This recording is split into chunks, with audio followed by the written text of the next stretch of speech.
وہ پتھر کھینچ لیا جائے اگر نیچے تو ساری عمارت کیا ہوگی؟ دھڑام سے نیچے آ کے گر جائے گی۔ تو لوگوں نے وہ پتھر ہٹانا شروع کر دیا، لوگوں نے کہا اس پتھر کو ہی ہٹاؤ تاکہ یہ ساری عمارت گر جائے نیچے، اور اسلام جو ہے اس کا قصہ تمام ہو جائے، اور اسلام باقی مذاہب کی طرح اسلام بھی جو ہے وہ دنیا سے ختم ہو جائے۔ یہاں تک بات چلی گئی۔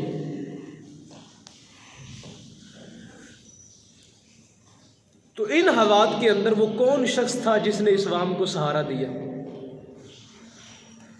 کون شخص تھا جس نے اسلام کی اس پھسلتی ہوئی عمارت کو اور جو اسلام کی اس وقت عمارت کے اندر تزلزل برپا تھا، زلزلہ برپا تھا، کون شخص تھا جس نے اسلام کو اس وقت سہارا دیا؟ اس کو سیدنا صدیق اکبر رضی اللہ تعالیٰ عنہ کہتے ہیں، وہ ذات والا شان۔ اور قرآن حکیم نے جو ان کے بارے میں بیان کیا وہ سنیے ذرا، 6 پارہ سورۃ المائدہ۔ رب العالمین نے فرمایا یا ایھا الذین آمنوا من یرتد منکم عن دینہ، فرمایا اے ایمان والو، من یرتد، جو مرتد ہو جائے، جو کیا ہو جائے؟ منکم، تم میں سے، منکم مطلب یہ کہ مرتد کا تعلق کس کے ساتھ ہوتا ہے؟ پہلے اسلام کے ساتھ ہوتا ہے۔ منکم، تم میں سے، اے ایمان والو جو تم میں سے مرتد ہو جائے، ان دین ہی، اپنے دین سے، ان دین ہی، اپنے دین سے۔ تو اب کیا ہوگا؟ کوئی دین کو چھوڑ کے مرتد ہو جائے تو اب کیا ہوگا؟ قرآن کہتا ہے فسوف یأتی اللہ، اللہ پاک لے کے آئے گا، اللہ پاک کیا کرے گا؟ بقوم، ایک قوم لے کے آئے گا، ایسی قوم لے کے آئے گا۔ پروردگار ایک ایسی قوم کو کھڑا کر دے گا، کن کے خلاف؟ مرتدین کے خلاف۔ جو مرتد ہوگا اس کے خلاف اللہ ایک ایسی قوم کو کھڑا کرے گا، یحبہم، وہ قوم رب سے کیا کرتی ہوگی؟ یحبہم ویحبونہ، رب ان سے محبت کرتا ہوگا اور وہ رب سے محبت کرتے ہوں گے۔ اللہ ایسی قوم ان کے مقابلے میں کھڑی کرے گا کہ وہ رب سے محبت کرتے ہوں گے اور رب ان سے کیا کرتا ہوگا؟ کہ اگر قوم کے اندر ارتداد پھیل گیا، مرتد لوگ ہونے شروع ہو گئے، تو پروردگار ایسی قوم کو کھڑا کرے گا کہ رب ان سے محبت کرتا ہوگا اور وہ رب سے کیا کرتے ہوں گے؟ رب سے محبت کرتے ہوں گے۔ اذلۃ علی المؤمنین، مومنوں پر بڑے وہ رحم دل ہوں گے۔ وہ قوم کیا ہوگی؟ جو مرتدین کے خلاف کھڑی ہوگی نا، وہ مومنین پر کیا ہوگی؟ بڑی رحم دل ہوگی۔ آپس میں جو مومن ہوں گے وہ بڑے رحم دل ہوں گے۔ اعزۃ علی الکافرین، کافروں پر کیا ہوں گے؟ بڑے سخت ہوں گے، کافروں پر کیا ہوں گے؟ بڑے۔ لیکن آج معاشرہ، یہ صحابہ کرام کی شان بیان ہو رہی ہے کہ صحابہ کرام کافروں پر بڑے سخت اور مومنوں پر کیا؟ بڑے۔ لیکن آج ایسا الٹ نہیں ہو گیا۔ آج مومن مومن کو کاٹ رہا ہے اور جو کافر ہے اس کے سامنے بچھا جا رہا ہے، جو کافر ہے اس کے سامنے بچھا جا رہا ہے، اس کے لیے ہمدردی ہے، اور جو مومن ہے اس کے لیے ہمدردی نہیں ہے۔ تو قرآن نے جو صحابہ کرام کی شان بیان کی اس میں یہ کہا کہ مومنوں پر بڑے رحم دل ہوں گے اور کافروں پر کیا ہوں گے؟ بڑے۔ یجاہدون فی سبیل اللہ، اللہ کی راہ میں جہاد کرنے والے ہوں گے، اللہ کی راہ میں کیا کرنے والے ہوں گے؟ وَلَا يَخَافُونَ لَوْمَةَ لَائِمٍ، کسی ملامت کرنے والے کی ملامت کا ان کو کوئی خوف نہیں ہوگا۔ کوئی ان کو کیا کہتا ہے اس سے ان کو کوئی غرض ہے، کسی کے کہنے پر وہ نہیں چلیں گے، بلکہ خدا اور رسول پر جو ہے وہ ان کا ایمان مضبوط ہوگا، اور جو خدا اور رسول کہتا ہے اس پر چلیں گے۔ کسی بندے کی ملامت کا انہیں کوئی خوف نہیں ہوگا۔ تو قرآن نے یہ چار شانیں بیان کی، کن کی؟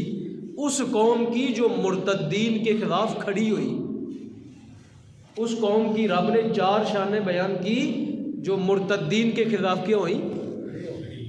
کون سی پہلی شان کیا بیان کی کہ رب ان سے محبت کرے گا, رب کے محبوب ہوں گے, رب کے کیا ہوں گے, اور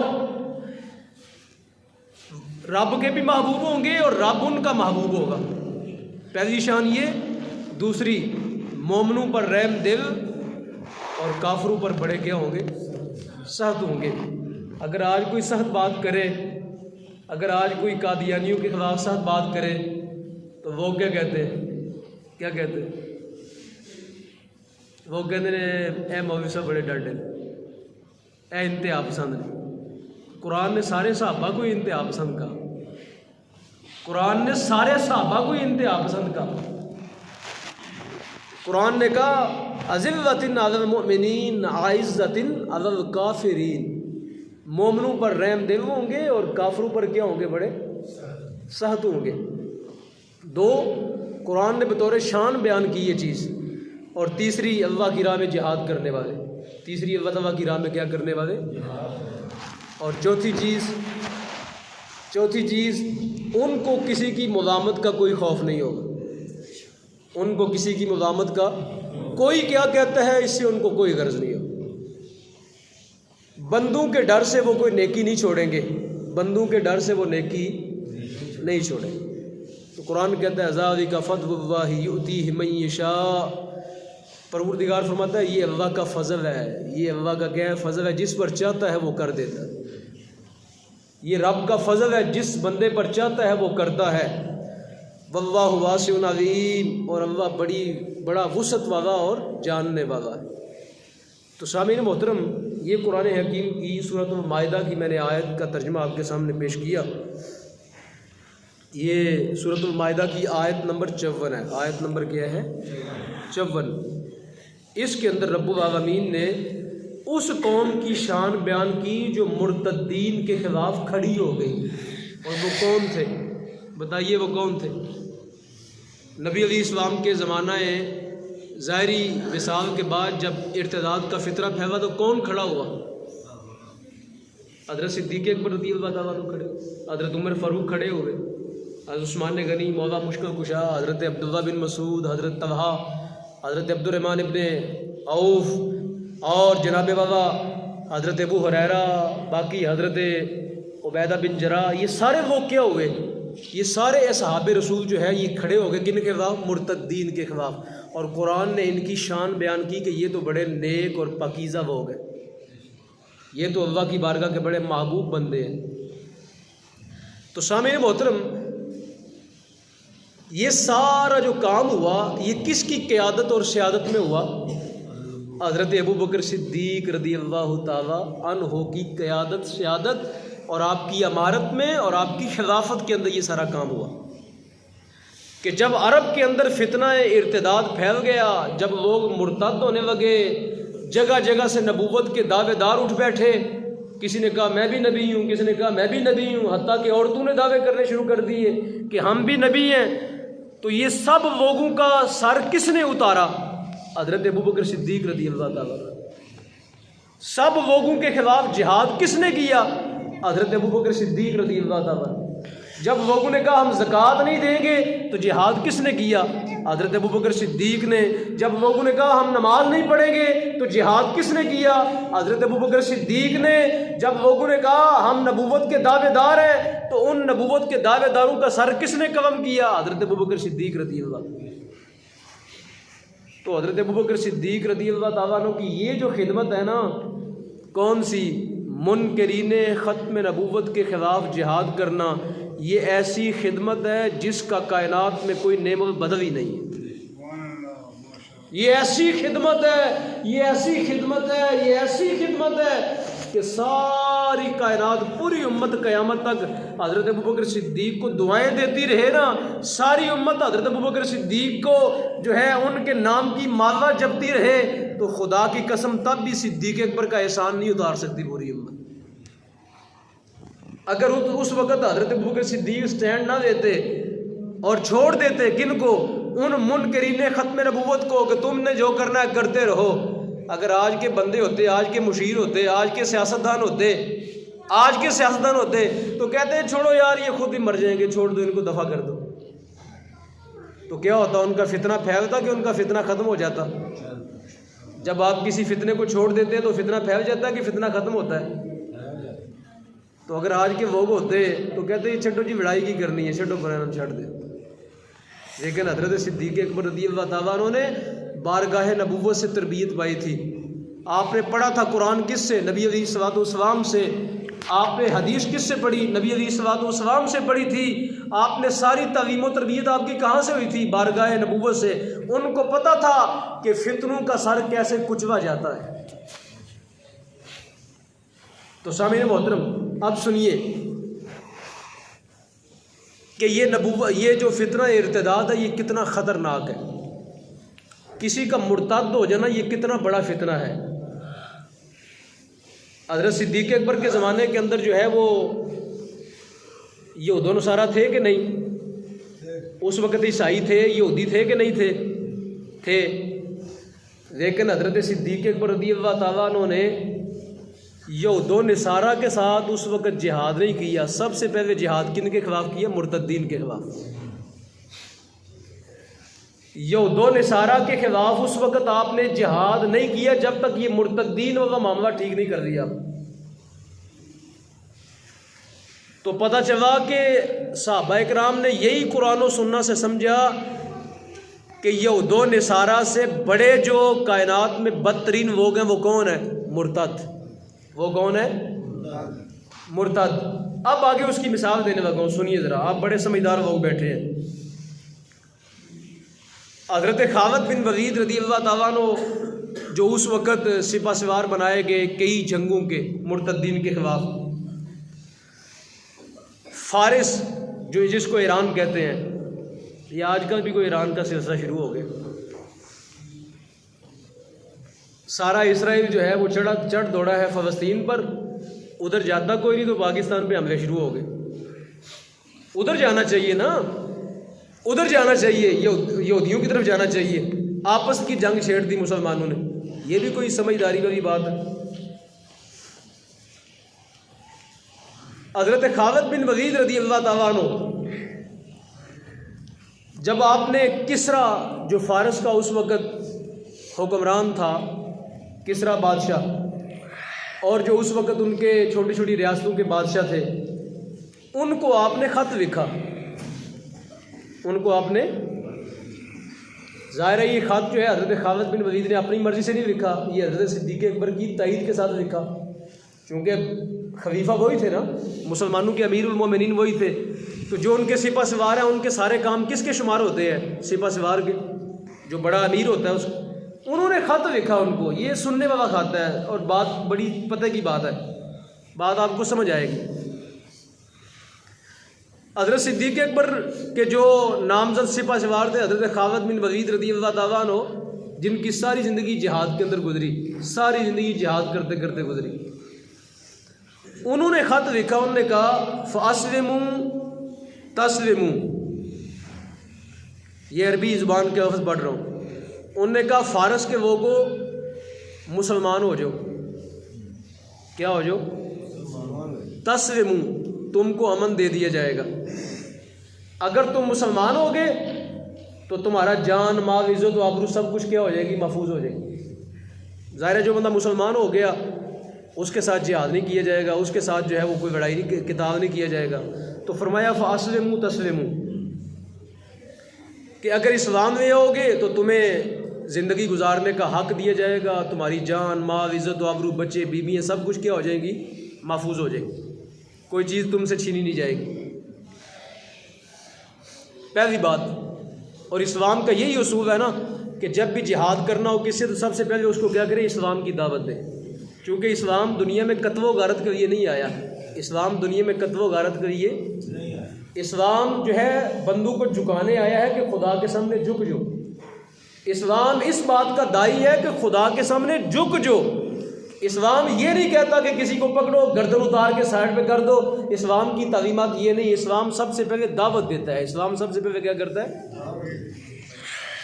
آج لوگوں نے جہاد کا تصور یہ پیش کیا کہ پتہ نہیں اسلام جو ہے نا وہ جہاد کا نام لے کے لوگوں کو مارتا ہے، گردنیں اتارتا ہے، ان کے جو ہے نا وہ قتل و غارت کرتا ہے. اسلام کا یہ تصور ہی نہیں. اسلام کہتا ہے اللہ کی بارگاہ میں جھک جو، تمہاری جان، عزت، مال، آبرو سب کچھ کیا ہوگا؟ محفوظ ہو. کلمہ پڑھو لا الہ الا اللہ محمد الرسول. تو یہی دعوت دی حضرت خالد بن ولید نے فارس کے لوگوں کو، اسلموا تسلموا، اسلام لے آؤ، سب کچھ کیا ہو جائے گا؟ تمہارا محفوظ ہو جائے. اور فرمایا اگر یہ نہیں کرتے، فرمایا اگر تم اسلام نہیں لے کے آتے تو پھر ایک دوسرا مسئلہ ہے تمہارے سامنے، ایک اور شرط ہے. کیا؟ وَإِلَّا فَأَدُّوا الْجِزْيَةَ، فرمایا اگر اسلام نہیں لے کے آتے تو پھر جزیہ ادا کرو. کیا ادا کرو؟ نام سنا نا؟ جزیہ کسے کہتے ہیں؟ قرآن نے استعمال کیا ہے اس کو.